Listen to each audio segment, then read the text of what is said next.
this is the Nobel series. It's the second year that we've done it. The beauty of this series is it's a template of science, isn't it? Because we know what the prizes are given for. We recognize them. We also realize that it doesn't cover all of science, not by any means. There's lots of good science that happens that will never get the Nobel Prize, simply because of the original will. But it does give you an idea of what's happening in science. And what we did last year is, I think we made a mistake. We did it at monthly intervals. This year, we're doing it at weekly intervals. Much, not quite the speed with which they were announced, but almost in real time. So today is physics, and then next week, the lithium battery, which all of us have in our phones, smart devices, and everything. And then, so that's my contribution to it. And then economics, David? And then economics and the Peace Prize. So David Elkins is doing both of those, which was a big challenge for me last year, because I didn't know anything about economics. Maybe you don't have to know much about economics, but David does. And then Belmay Elkins is doing the final one, the last one in December, and that's Thanks. and that's on literature. And she is doing double duty this year because there are 2 awards of literature because it wasn't awarded last year. So that's what's ahead. Oh, and the medicine one is first week in December. And I'm told not to give the name away right now by the person who might do it. No, it's not. By the way, this is what's on my screen saver. And so this was a fairly recent discovery of, and if you know the human origins story, this is an Australopithecus, a late one. And the brain's up to 400 or 500 cc's, and the skull's mad. Anyway, it's kind of interesting for me to look at. It starts by date. But what I want to do, and everyone who gives this talk can make up their own mind what they want to do, but what I'm going to do, because this is a series, an annual series, it's helpful sometimes to get some perspective. What were the preceding prizes in physics? The most obvious, the most immediate ones. So I'm going to just say a little bit about what happened in 17 and 18, and then we'll talk about this year. Partly because this isn't just about the facts of the prize and what somebody did. It's about continuity in science, and science is very much an international thing now. I mean, the gravitational wave study that ended up in Nature, 2,500 scientists signed off on that paper. From, I think, well over 30 countries. So that's what big science has become now. And thank you. Oh, you can swing the chair, so I have to sit there. So, yeah. So just a little bit about Nobel. You can read as well as I can here, and I'm sure others will say something more about him later. But an eccentric individual, to be sure. Tons of money. Came from a family, if genetics is important, of really creative people, and in a country known for that, in engineering and in the sciences. Spent a lot of his time in Russia, in St. Petersburg, and he wrote plays and poetry and books. He was a learned man. Quite a character, actually. So I'm not going to say anything more about him, except to set the tone for where we are. We often lose perspective. It's kind of helpful to see where we were 100 years ago. And so this is really the big picture. Well, 100 years ago, there was one galaxy, the Milky Way. Now, the estimates are there are trillions of them. And we're just a middling-sized galaxy. We're not extraordinary at all. Habitable planets, well, if you include Mars, maybe they thought about that, at least in stories, but one. Now, probably billions of habitable stars, and those are the ones that we can see. So that really does change my thinking a lot. Then time was fixed. It was fixed until Albert Einstein came along, and then time became relative, right? Became relative to speed. And so, the particles, the electron had been described. Now we've got a dizzying array of elementary particles, and we don't know what the particles are for. How are you defining particles? Hmm? How are you defining particles? Because there's the Anything proton and neutron that as well. is a definable or measurable particle, or a wave, or both. What is it? Is the proton and neutron as well? Yes, but they're made of Not more necessarily. elementary particles. Not necessarily. Yeah, well, we'll talk about that. Yeah. Okay. Black holes. Well, if you asked somebody about a black hole in 1900, what? If you asked about dark energy and dark matter, would similarly be what? But these are clearly, this Pebbles fellow, the central character of today's award here, they're leaving out the exoplanet business, was really a Lifetime Achievement Award for making so many important contributions in physics. That's what his award was really about. And so dark matter, dark energy, he made major contributions to that. So we're going to hear more about that. Space telescopes back then, not a one. Now there are many, and they're launching 2 or 3 a year. I like this one because this is Hubble. Hubble wasn't the first to imagine or think that there might be other galaxies, but he certainly nailed it down, and used the work of a Henrietta Lovett, one of the Harvard computer women, who really made the crucial discovery, and that was that there was a type of star that waxed and waned in its brightness, and the cycle period dictated its brightness, its intrinsic brightness. So if you knew the distance of at least some, if some of these stars were close enough that by trigonometry you could work out their distance, then they became standard candles. That's the formal word.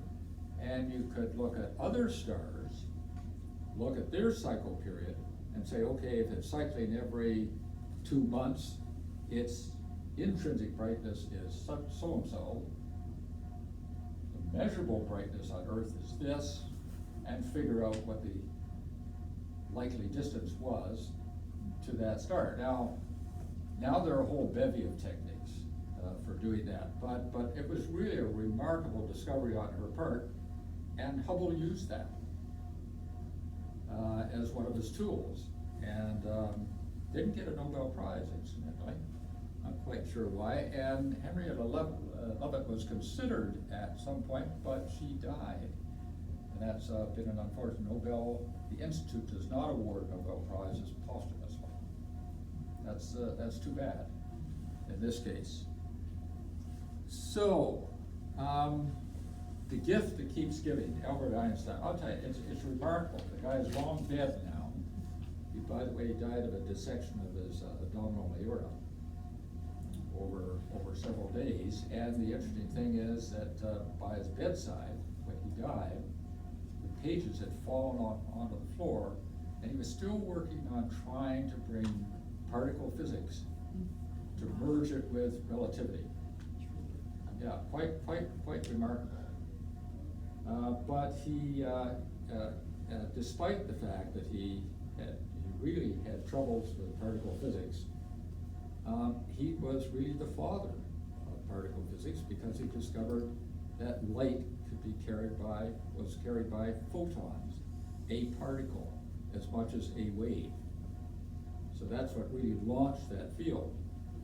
And then relativity. Well, we've already talked about relativity, but one of the interesting things about Einstein is that, and it's one of these unintended consequences sometimes of work, these beautiful equations that underlie relativity, he and others didn't quite get the implications of those equations. And it was left to others looking at those same equations to say, gee, if you follow this out to its logical consequence, then you're okay. Yeah. Okay. So,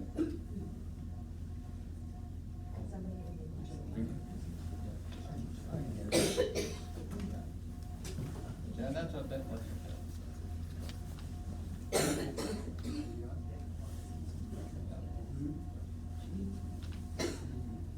So,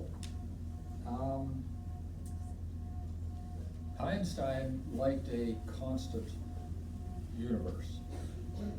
He didn't like change.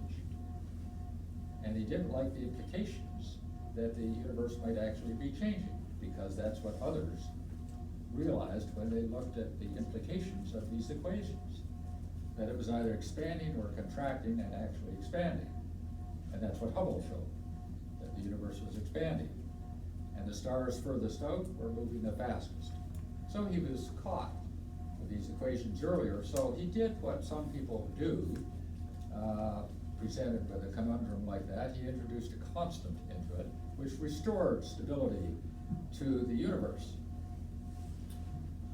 What he didn't, and no one guessed at that time, is the cosmological constant is actually dark energy. It's the number.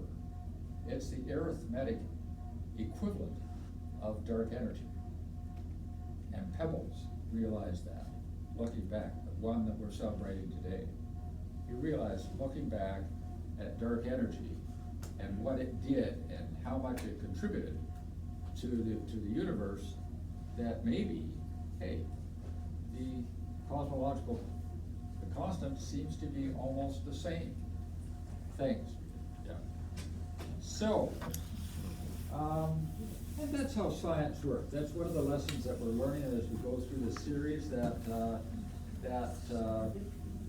science doesn't sit still as a discipline. The methodology may be the same, so-called scientific method, but people learn, and everyone is standing on the shoulders of their predecessors. Anyone who's had graduate students or has been a graduate student realizes that's true in any field. They've learned from their mentor, they in turn, as they mature, teach others. It's a succession, and that's how all of science works. So it's fair enough for people to make mistakes, and Einstein made his share, but not many that counted. And interestingly enough, he also realized that if mass can distort spaces, the space-time fabric of the universe, then it could obviously bend light. And so maybe we could use that mass to see behind a star, so-called gravitational lensing. So if there was a galaxy or a group of stars hidden behind another galaxy, and that galaxy its collective mass was large enough to bend the light and focus it on telescopes or our eye here, we could see what was behind that galaxy. That was a theoretical possibility that he talked about. Turns out to be a really neat way of finding some exoplanets. So he also, kind of as a throwaway, suggested the possibility, well, if the Big Bang moment happened, it must have been violent enough to create ripples in space-time, so-called gravitational waves. but they'd probably be so weak in his mind that they couldn't be detected. Well, they were detected, and the Nobel Prize was won 2 years ago for that, for finding that, and it has implications too, because if the Big Bang in fact created the biggest ripples, then they should be detectable at some point. And using our current technology, without that, we can't see the Big Bang moment, or for the first 385,000 years after that, because we have no tool to see behind the veil. We'll talk about that a little bit, but Pebbles again is making big contributions through all of this. So, gravitational waves, and now here's one that's interesting because I like this one. This is I remember this, almost every newspaper, this national newspaper, a major one, had this picture, because back in 2015, 16, something like that, the Planck Institute published this picture. This is the microwave background radiation. And blue is cool, orange or red is warm, right? Different wavelengths, but still microwaves, right? And uniform, more or less uniform in all directions, but not completely uniform, because if it was uniform, none of us would be here. There would be no stars, no galaxies, and no us. So the fact that we're here is testimony to the fact that cosmic background radiation was not uniform, not quite.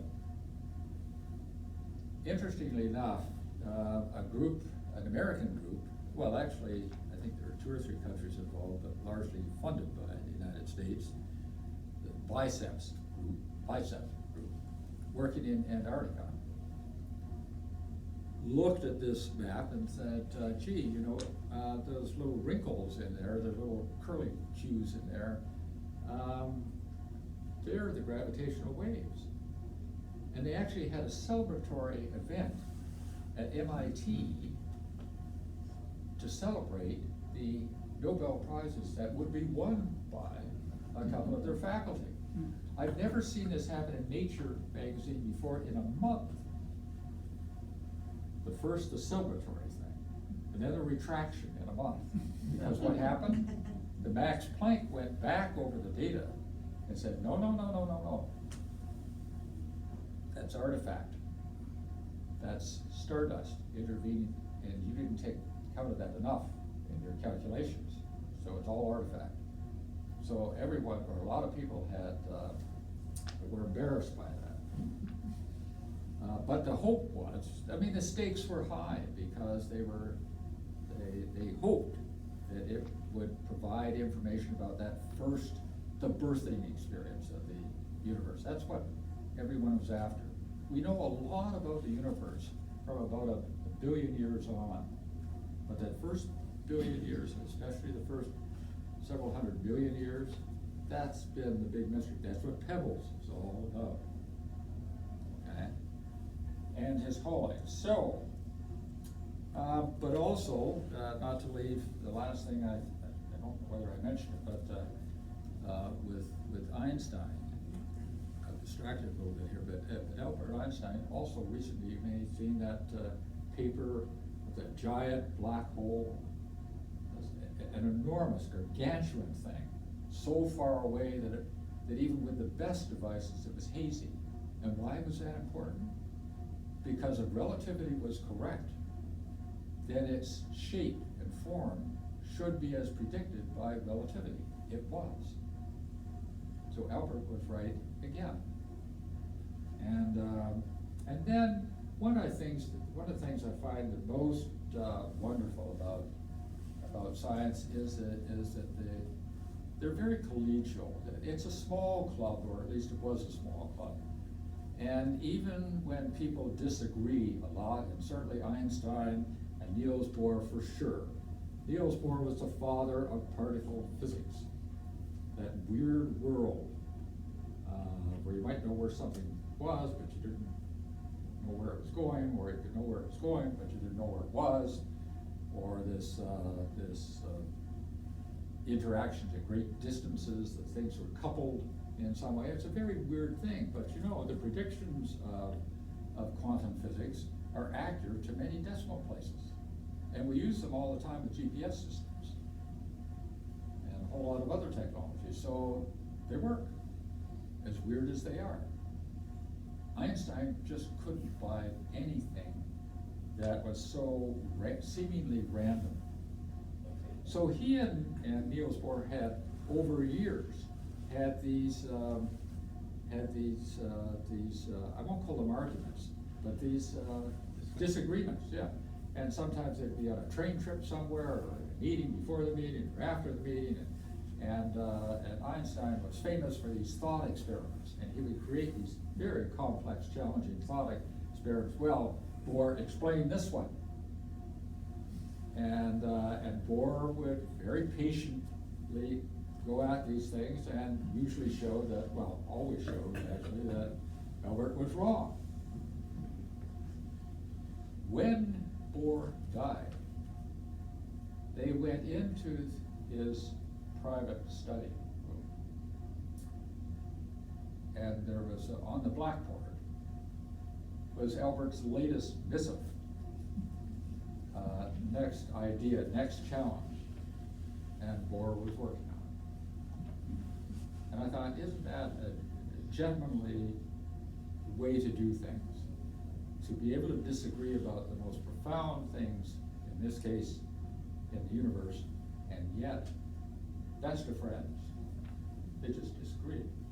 That's all. So, the cosmic microwave background thing. So let's get quickly, just march through the gravitational wave stuff, because I really got quite turned on by this. These are the awards in 2017. And there are the guys, interestingly, I was looking at them clinically earlier, and they all show skin changes related to aging. With the kind of pigmentary changes. Anyway, that's one of the things that's kind of struck me. But you know, one of the things, this was another endeavor, another era. These guys and others took 30 years to get this, and they required consistent funding from Congress. And they got it, just enough to keep it going. So the discipline that was required to actually achieve what they achieved, and a Congress that actually worked and supported such work, was really quite amazing. And so many people, I mean, we're looking at 3 people. You can only award a Nobel to 3 people, that's the max. But there are probably hundreds more that made very significant contributions. So, so it was really quite an achievement, and that's a simulation of what they would look like. But there's the how they did it, by 2 arms at right angles, 4 kilometers long, and then zapping a laser light beam down there, and then reflected at the other end. It could pick up differences of a fraction of the width of a proton. Now, the gravitational wave, say, comes along here, it's going to strike one of the arms somewhat differently than the other. One arm might lengthen just by a little bit, and the other shorten a little bit. We're talking about a minuscule amount. But that's how they picked up these gravitational waves to produce the classical chirp. And it's an incredible device, and now there's a group, an international group, going to put 3 satellites up in stationary orbit between Earth and the Sun, a goodly distance apart. I've forgotten what the distance is, but it will probably be able to pick up what's left of the gravitational waves from the Big Bang. That's really important because, as I mentioned earlier, that's the blank period. That's the mysterious period. No one knows what caused the Big Bang. They haven't a clue. A lot of theoretical speculation, but we don't know. So, And there's actually the device in Italy. There were 2 in the United States and 1 in Italy, and now several other countries are busy building them, and they're more and more sensitive. So at least these are the land-based ones. So this was really solid work, but it was an international group. And the same was true, I mentioned that gargantuan black hole. That was a radio telescope created by merging several radio telescopes in different countries around the world. So imagine then the level of cooperation required, right, to do that. So, gravitational wave. Now let's move along. Well, here it is. This is the first one. Now these are huge black holes, 36 and 29 times the mass of our sun. And merged. Now this is a drawing. It's not a photograph of them coming together, but over a billion years old. And then, if you're wondering where your gold comes from, this is where it comes from. The merger of neutron stars. And why neutron stars?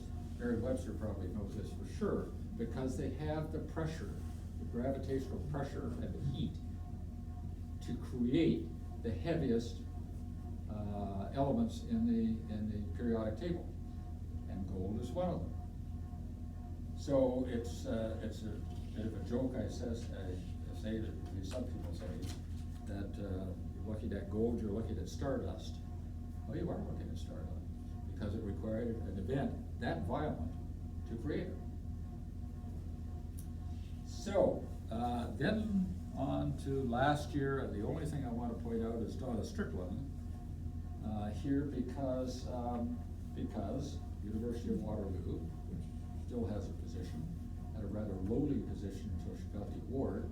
Interestingly, this award was given for work done during her PhD thesis, and it was done at the University of Rochester.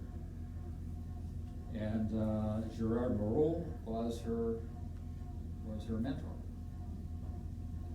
And so she hit it big time right off the bat. And it was a very, very clever idea. I'm not going to get into it right now, but maybe after. So let's get on with this time, because here are the 3. Now, when awards are given to 3 people, it's usually not equal, not third. It's usually half to one, and then splitting the other half. And that's what happened here. So James Pebbles, and then these 2, who are the Exoplanet here. I mean, this is the graduate student, there's the mentor.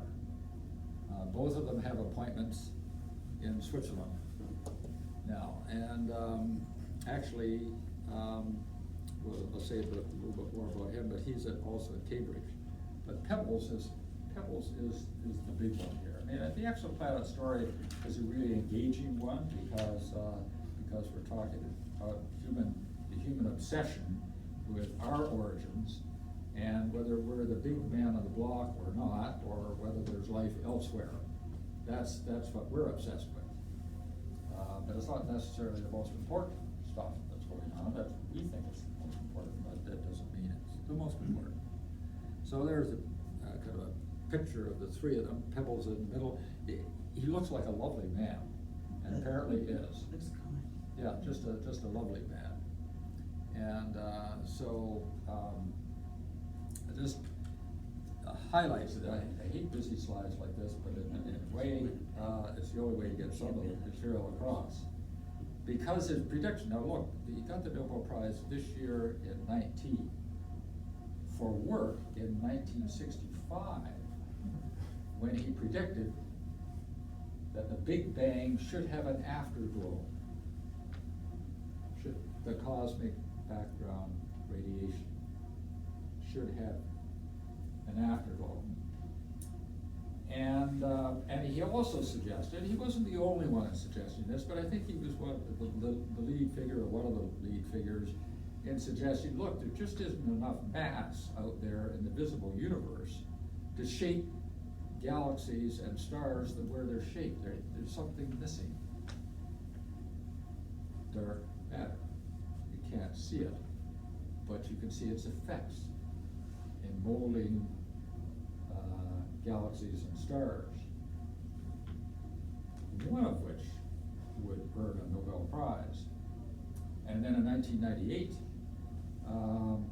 astronomers discovered that the expansion of the universe is accelerating, driven by dark energy. And in fact, that led to a Nobel Prize on dark energy. So, on to these two. This is what started off. I mean, what they found, I mean, this is the first time anyone found an exoplanet, meaning a planet outside of our solar system, still in the Milky Way. Most of these exoplanets have been found in a small space within the Milky Way. We're not talking about, there may be trillions of galaxies out there, but most of these exoplanets have been found. The 4,000 found so far are in the Milky Way in a very small space of the Milky Way. Okay. So, but they did launch the field, and you can see how this would grab the public imagination. Now, here's the, I always like it with the Nobel Prize. The Nobel Committee does a good job with this. If you go to nobelorg.org, you can look up each of the prizes, and they have a kind of a short essay for release to the media. And then they have what I would say would be a more proper scientific summary of it. They're generally speaking, they're well written, and they cover the stuff quite well. And this figure has come from that material. Now, it didn't convert all that well to, and I don't have a pointer here, but you have to excuse me, but this is really out into the future beyond now, and there's the beginning of the Big Bang. So if you followed that, this, by the way, is the cosmic, and this is not time to scale. There's the cosmic background radiation, that little picture I showed you earlier on a slice. One of the working hypotheses about the Big Bang was that there was initially a period of inflation. What's inflation? It's faster than the speed of light, exponentially expanding. And you say, well, gee, how can anything go faster than the speed of light? Because you're actually expanding the universe. You're not trying to speed up light here. It's the universe that's growing. In fact, within a few seconds from zip, or almost zip, the universe is almost the size of our Milky Way. That's a pretty speedy expansion. And in the beginning, now there's a lot of theoretical work in here, and then people look at, well, what would the implications of that be, and are they measurable? That's how science works. Okay, what could possibly have happened? And then you ask the question in a way that it can be answered with the tools that you have at hand. So that's what happened. But still, this is the blank period here, and then this period when in this period here and in here, theoretically, space was jam-packed with charged particles. No atoms had formed. It's too hot. There are too many of them in here. It's a totally ionized. It's plasma, what people call plasma, and so many of these particles around that if there were any light, it couldn't escape. Hence the black period. Right? Only when the universe had cooled down enough for a proton and an electron to find one another and enter into some stable relationship, and you had hydrogen and helium, and what's next week? The lithium battery. Lithium, a little bit of lithium. Okay, 3 electrons.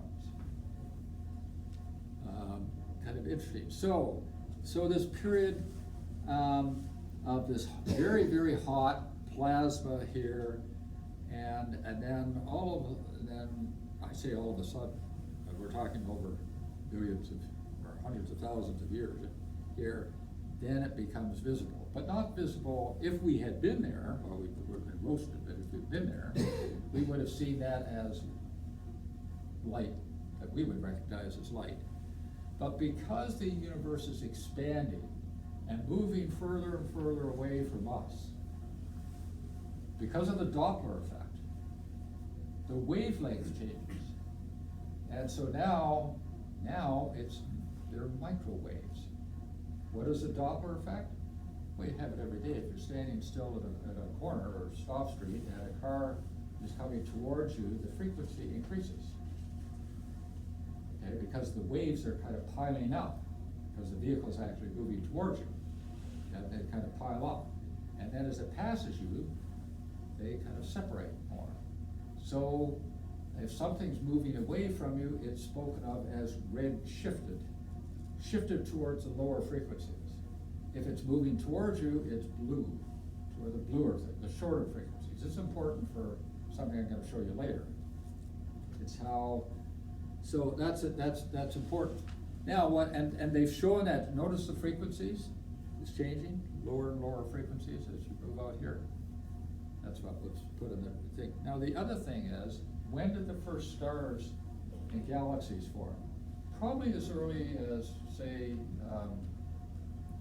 1 million years, maybe earlier, could have been 500, could have been maybe half that. But we don't know, because we don't have a good window in that. But, and shaped by dark energy and dark matter, meaning we can't see them. Now you notice what's happening here. With this model of the universe is expanding and expanding and expanding. We won't be around to see this, nor will our descendants be around to see it. But if we were around in say, billions of years from now, the sky is going to look very different. There aren't going to be any stars out there, or not many. Why? Because they move so far away from you, or these other galaxies are moved far away from you, that even at the speed of light, you can no longer see them. So it's going to be a very lonely universe at some point. That's what the model tells us.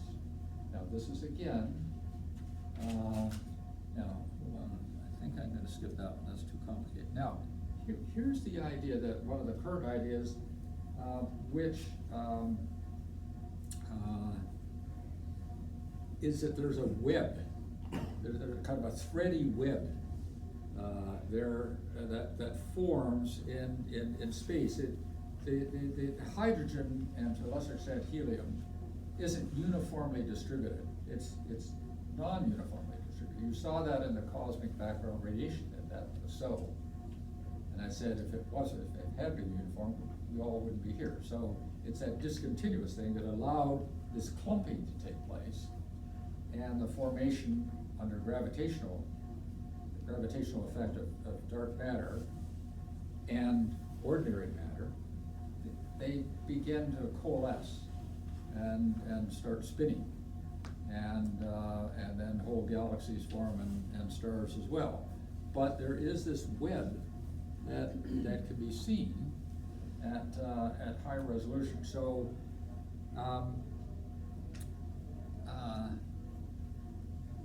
now bear that all in mind, because we're now shifting gears now to these exoplanets. Okay, and I've already alluded to them a little bit, and I'm going to just go through how do you find these exoplanets? Well, it sure isn't easy. One of them is this Wobble Technique.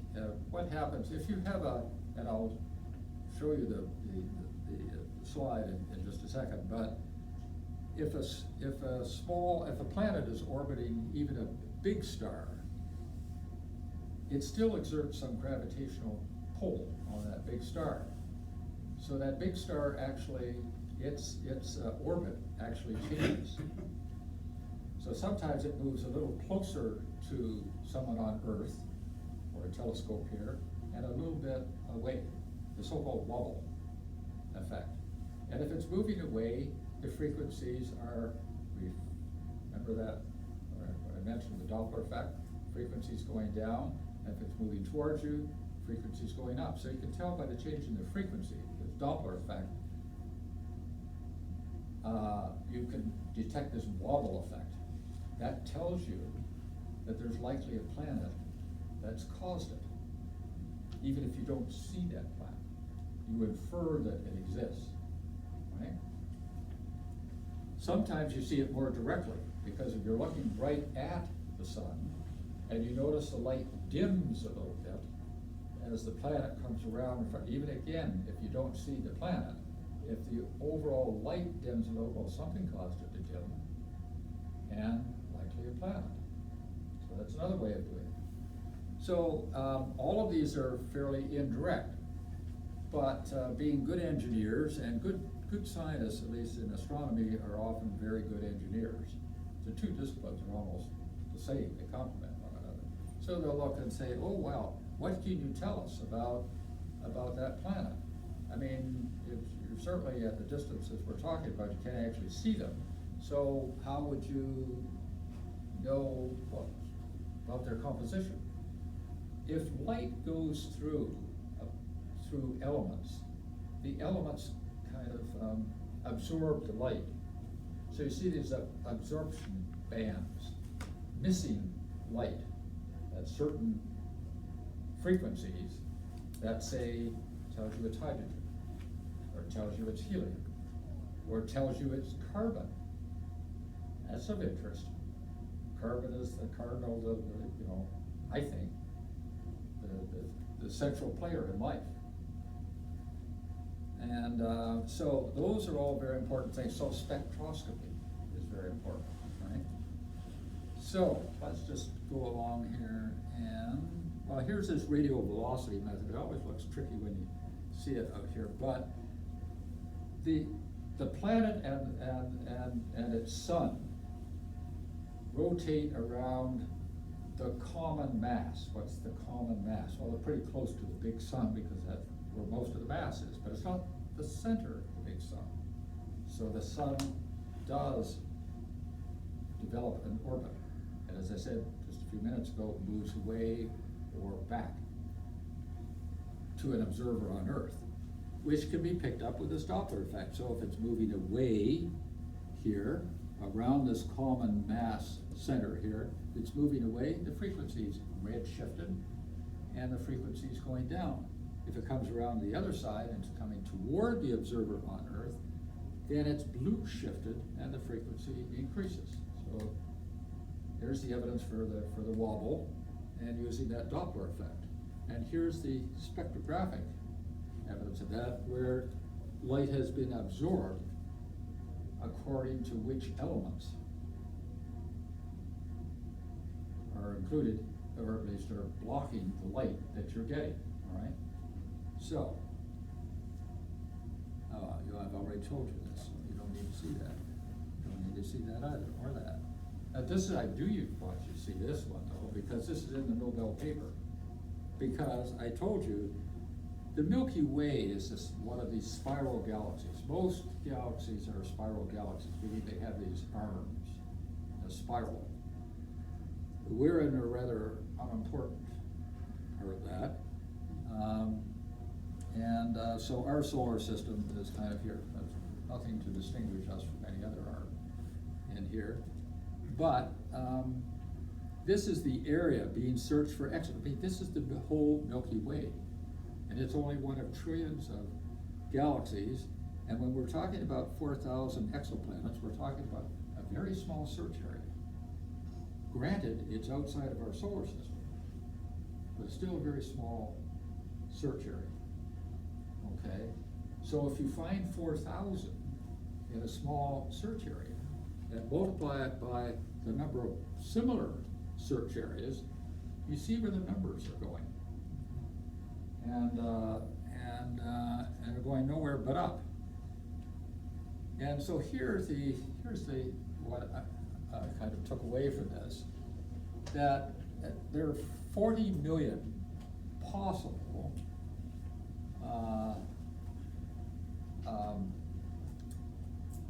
life capable, if not friendly, planets in our Milky Way. That's in our Milky Way, and then there are a trillion others like that. What do you think would be the chances of life emerging? Now, let's flip that. If you were an alien, and you came, say, 500 million years ago, or maybe 800 million years ago, you wouldn't find much. A bunch of single cells down there, and maybe a few complex organisms, but nothing that we would pay much attention to. And you might have come back many times and said, gee, that's a boring place to go. There isn't much there. Some cell that never went any further. Then if we had an atomic warfare or something like that, and we wiped ourselves out, and they visited again in another 500 million years, well, something happened here, but nothing that we would recognize. So it really depends on when you look. So if we say that the chances of life elsewhere are high, but when? Has it developed beforehand? Is it developing now? Going to develop in the future? Well, look anything like us. And that's the nubbin of it. To get to the Goldilocks conditions for life, well, I think you know them, but liquid water, a temperature that's at least tolerable, and water and oxygen, and just talk about what's in DNA: carbon, nitrogen, phosphorus, hydrogen, right? That's what's in DNA. That's what's in proteins. Now, there are other elements involved, of course, but those are the central players.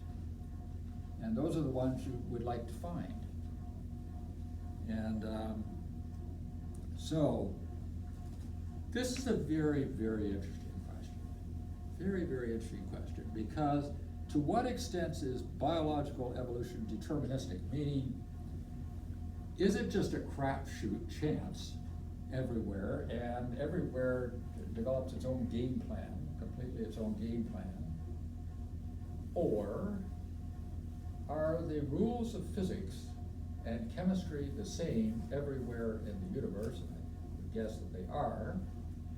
That now, those are constraints, aren't they? Maybe it wouldn't quite come up with us, or the variety, and because the gravity might be different, and the conditions might influence what happened. But remember, there are many places on Earth where life has developed that are very unfriendly. The gold mines in South Africa, 2 miles down. I mean, they found life forms. They're certainly not living on oxygen. By the way, that's the way it was for about 1 billion years. Yeah, because our atmosphere was nothing to what it is now. So don't confuse what we're used to with, you okay? No, not really. Well, have a little drink. I have it. Okay. All right. It's usually a sign that I'm talking too long. That's the way it's been. So anyway, I won't go any further, because it's really a fascinating story, and but I like this deterministic idea, and there is a book, and here, this one, a great book. This guy's a really good teacher, and he's in Edinburgh, and he's a physicist. Ian could get a lot out of this with his background, but thank you very much.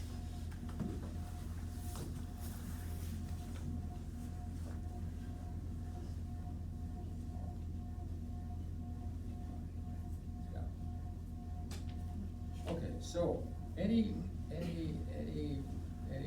questions? It's a good start, but recognize that I've kind of fed you with about 0.001% of the story.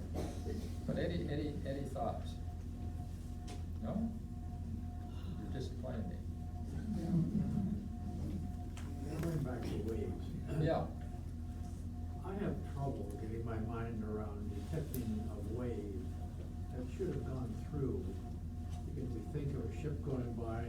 Right. to shore, we think about sound waves, and the sound hits you and moves on.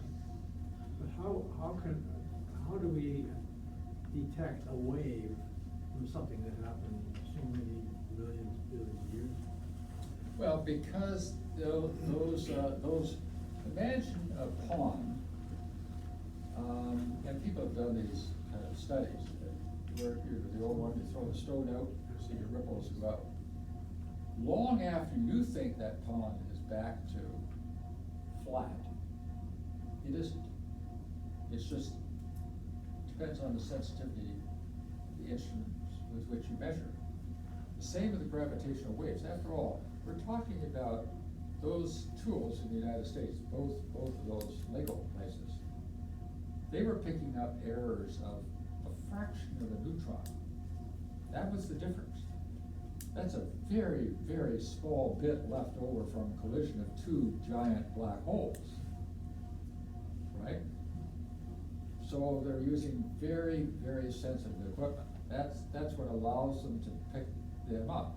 Ultimately, you could say, a billion years from now, maybe it's beyond any kind of detection device to pick it up. But the Big Bang was such a formative thing, so huge, that the gravitational waves probably have survived 13.8 billion years in some form. And they'll be detected. The great thing about gravitational waves is they see right through to the origin, right to the Big Bang. There is no blank period. There is no black period. There's no worry about quantum light not escaping. So, but you're right. It's very hard to pick up those waves for sure. The neutron star, when I pointed out the collision of the two neutron stars, that happened within a year of finding the first collision of two black holes. Those are enormously dense things, and much bigger than two black holes colliding, the energy involved. And that left a burst of radiation that could be seen, as well as, just depending on the mechanical, or at least to pick up the waves that were produced, the gravitational waves. But that was an enormous collision. And anyway, it seems to be a really good tool. I mean, the astronomers seem to really like it now, because it potentially gets them back to that first event. Of course, this begs the question: what caused the Big Bang? And some people suggest, well, it happened because it was a product of a gargantuan black hole. After all, black holes are collections of an enormous amount of energy and matter, right? Or at least matter turned into energy. And if it was large enough, that could potentially trigger off a Big Bang, maybe not of the size of our universe, but it could. So, and the other thing we forget is that we're used to things like tapping here, they feel solid, right? Or us, we feel solid. But there's a lot of space in us.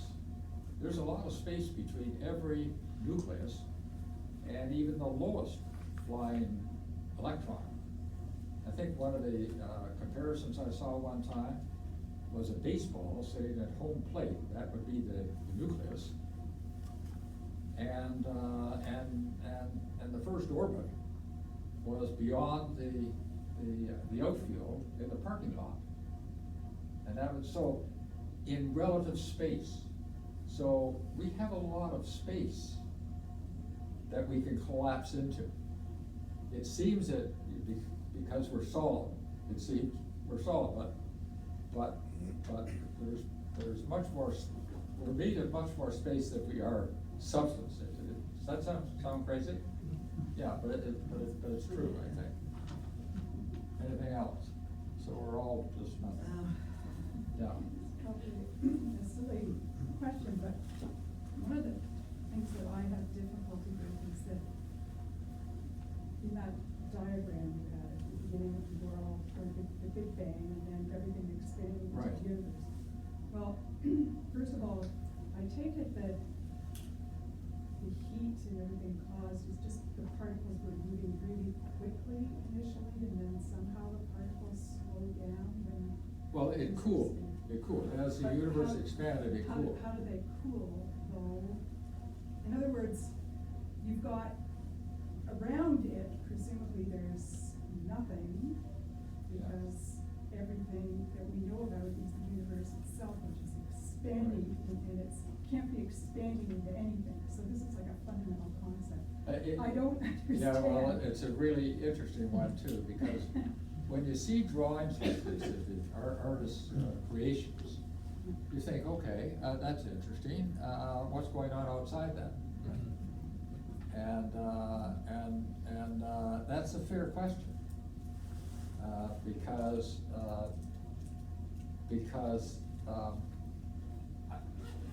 for an artist to create a picture in 360 degrees all around and all radia is almost impossible. You just imagine the job of creating that. You can do it with a computer and take slices and see through it at different places, but you don't see the whole of it. And I think their best attempts to illustrate, at least in a core, what's happened. By the way, that inflationary theory, that has yet actually to be proved. That's one of the reasons why people are interested in getting those gravitational waves. Going back to the Big Bang, to settle that question about whether it really was inflating that fast. But think about it that as that energy is expanding, it's diluted too, right? It's not making any more stuff. Whatever stuff of the universe So is that's there. what's causing it to cool down, is because it's just. Yeah, the energy state per cubic thing has gone down, so it's cool. Yeah, I think that's right. Anything else? No? Ian's asleep. I was wondering, as I thought about it, is a lot of this stuff theory?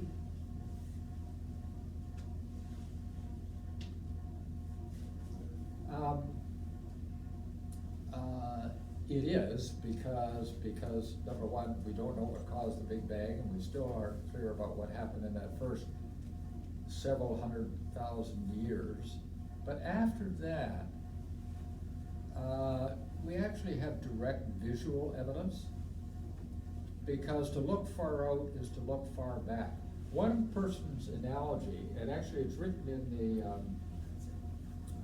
don't know whether the Nobel Committee had it, but it's a wonderful analogy to compare the universe to a watermelon.